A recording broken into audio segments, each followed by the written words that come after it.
it's Queen K or Michaela or Kayla or whatever you know me as, and today we're gonna do a story time because I wanted to take y'all deeper into my life, right? People always talk about bullying, and since this is National Mental Health Month, I really want to share my story with everybody.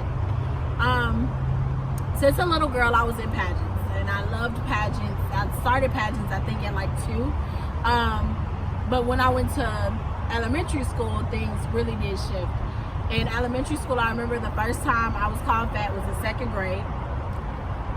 And it was really weird because everybody wore uniforms and everybody looked the same, but I had to get like shorts off out of the boys section because your girl got size. Yes, she does. And back then I didn't understand like why it was such a big problem. Like my mom just bought me those shorts. And going forward, that was the thing that I was teased about, right? So 2nd grade, 3rd grade passed, and you really don't think much about it until like it's cool for people to be mean.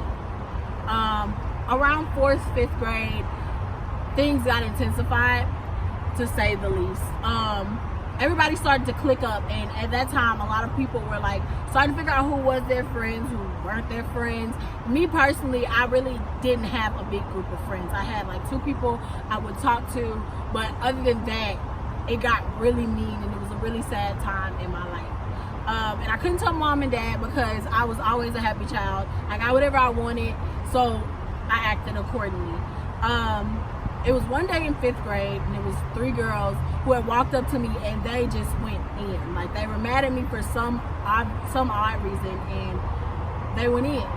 And if it wasn't about my size, it was about how I was ugly, and it just went on and on and on and on. I remember that night I cried. Like, I cried. And my mama didn't know. My whole family didn't know. And I kept on crying. Like, I didn't know people could be that mean, right? So from there on in, I was just like, okay, whatever, I guess that is what I am. Then I went into my middle school years, and 6th and 7th grade happened, and it was very like, it was a traumatizing point in my life because people would say it so frequently that I would start to believe it, right? And even though I was losing weight unhealthily. Like, I wouldn't eat.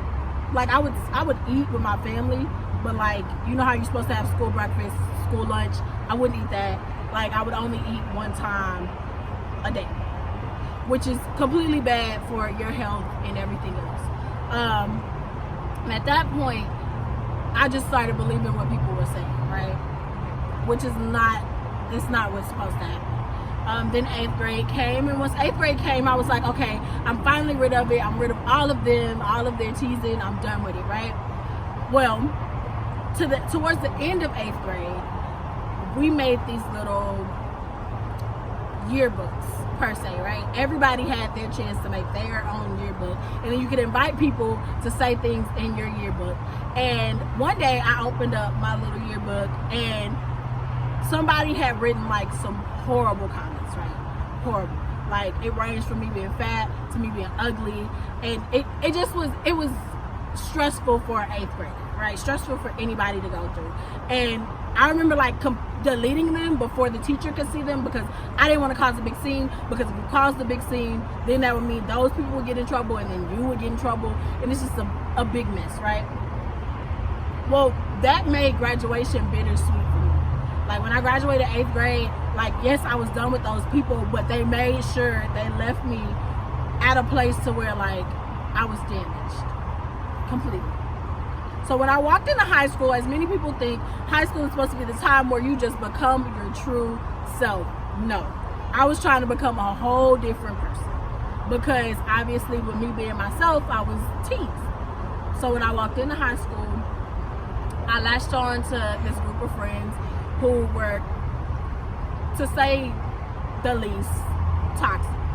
Like, they love putting each other down. Like, I think that still from that time we've grown, but I've grown with fewer of those friends.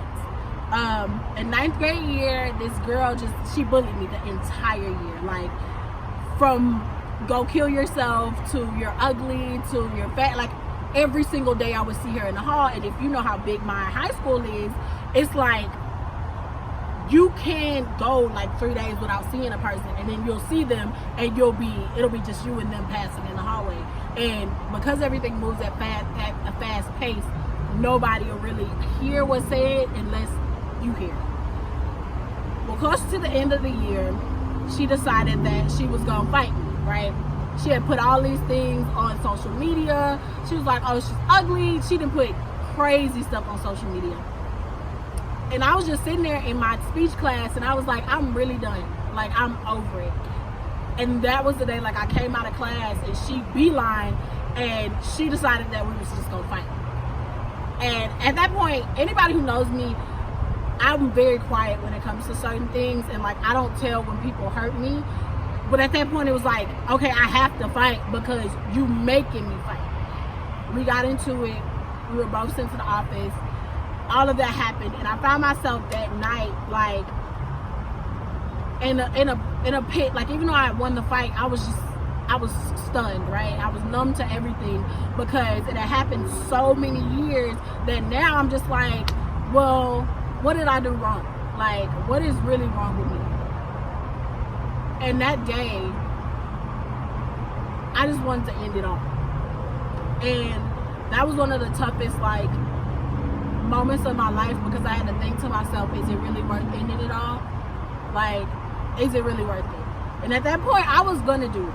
Like, I had a whole plan. If you know me, if you know Virgos, they plan everything out. I had a whole plan, and it was gonna happen. Just waited, like, days later.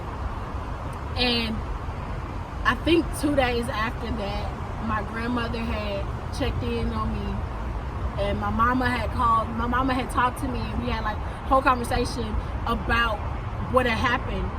But at that point, I didn't want to like release anything, right? Because if you release one thing, you have to release everything to your family, and I didn't want to do that. I found myself on one of those days just like staring at myself in the mirror. And I in my head, I was like, okay, well, might as well do it. And then, like, for some odd reason, I walked in the kitchen, and my little sister had given me a hug. And still to this day, she don't know how much that hug did to me. Like, it took me from feeling like I was completely alone to, like, feeling like I had somebody there in my corner. And I think, like, in that time frame, that was the reason why I didn't like end it all, because I knew I had my little sister to help me with certain stuff. Going forward, I still dealt with like a little bit of bullying here and there.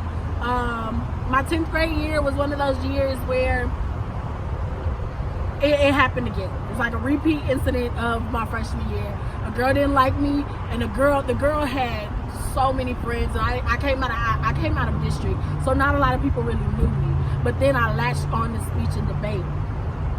And when I tell you, speech and debate was the one thing that changed my life and that like held me down throughout high school. Like, I could have all these feelings bottled in, but when it came to Saturday and Friday, when it was time to compete, I could let it out. Whether I was winning or whether I was losing, I was there in the moment, and I was telling stories that impacted me and impacted other people. And though people see it as like acting, it was one of those times that I could like release everything. I also, throughout that time, fell in love with poetry. I remember writing my first poem when I was in 11th grade. After like the whole summer of 10th grade happened, I just found myself stuck because I was numb to everything. Somebody called me ugly. I was like, okay, oh well, that's just how it is. Somebody called me fat. I was just like, okay, whatever, that's how it is. And really and truly, we don't talk about mental health in the Black community. And I didn't know that I was slowly spiraling into a depression, right? From that point on, I didn't like eat enough. Like, when I tell you I was running off of one meal a day and maybe some chips, which is not good for anybody. I ran out for one meal a day. I didn't really talk to a lot of people. I listened to music. I know I had like 2 solid friends next to me, but mentally I was just done. It was like I was a robot pretending to be like a bright and bubbly person. And I sat down and I wrote my first poem, and it was so horrible. It was so horrible, but it released everything that like I had pent up and bottled up. And finally, like at the beginning of my 12th grade year, I decided that if nobody else thought that I was important and nobody else thought I was beautiful, nobody else thought that I looked beautiful, then I would think that I looked beautiful. And I think that was the most life-changing thing, because now I'm here and I'm living for myself and I'm putting out positive energy, because what I've realized is no matter how much negativity is thrown on you, if you're solid within yourself and if you love yourself, then it doesn't matter. It doesn't matter what anybody says, because if you believe that you're beautiful, then the world can't do anything to you. But I just wanted to stop by, let you all know my story. Hopefully we'll have a little bit more story times going on. But I love you guys, and I hope y'all have a fantastic day, a fantastic night, whatever time it is in your time zone. Love you guys.